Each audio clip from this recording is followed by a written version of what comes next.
Hello guys, അപ്പോൾ നമ്മൾ ഇന്ന് ഉണ്ടാക്കാൻ പോകുന്നത് പഴം പൊരിച്ചതാണ്. അപ്പോൾ ആദ്യം നമുക്ക് പഴത്തിൻ്റെ തോല് കളയാം.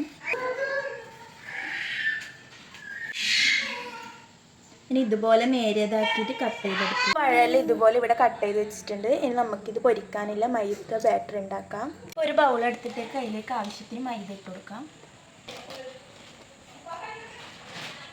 ഇനി ഇതിലോട്ട് മസാല ആഡ് ചെയ്ത് കൊടുക്കാം. ഇനി ഇത് രണ്ടും കൂടി ഒന്ന് നന്നായി മിക്സ് ചെയ്ത് കൊടുക്കാം.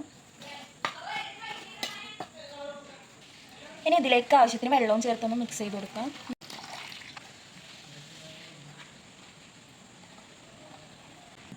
ഇതുപോലെ ആക്കിയെടുത്തിട്ടുണ്ട്.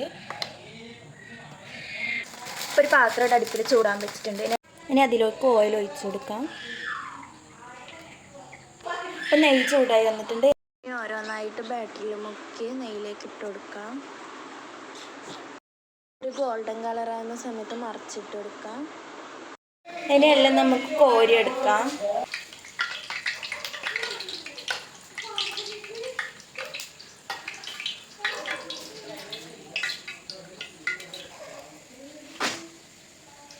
പഴം പൊരിച്ച് ഇവിടെ റെഡി ആയിട്ടുണ്ട്. ഇഷ്ടമായ ലൈക്ക് ചെയ്യുക, സബ്സ്ക്രൈബ് ചെയ്യുക. Thank you for watching.